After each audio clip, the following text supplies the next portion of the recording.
People will try to tell you that only one race is discriminated against, that only black men and women are victimized.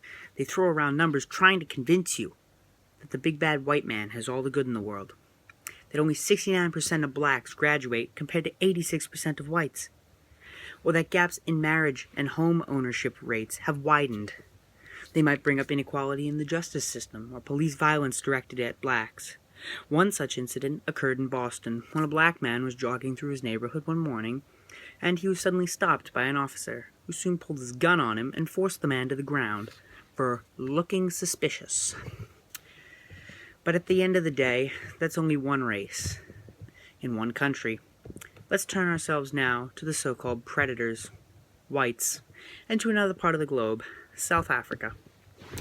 A local man claimed that it was politically correct to kill whites. He's referring to a series of murders, farm murders, from 1994 to 2012. The victims, thousands of white farmers, Boers.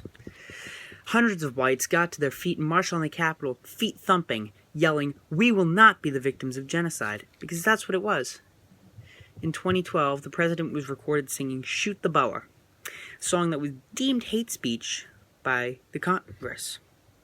So you can see that things are rough all over. But wait, you're crying out, and I'll say I haven't forgotten the rest.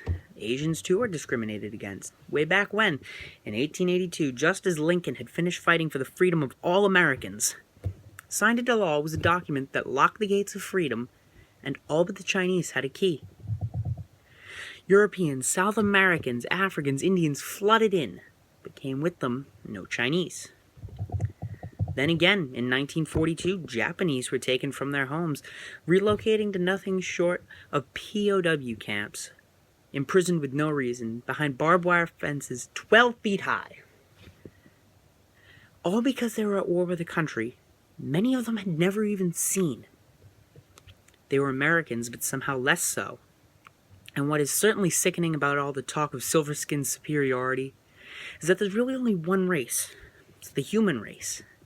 We might have different skin, but we all share the fact that we are human.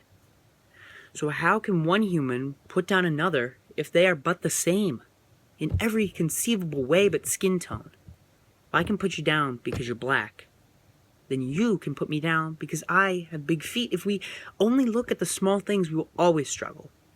Not until we realize that we are the same can we fix things. But I guess we don't realize that.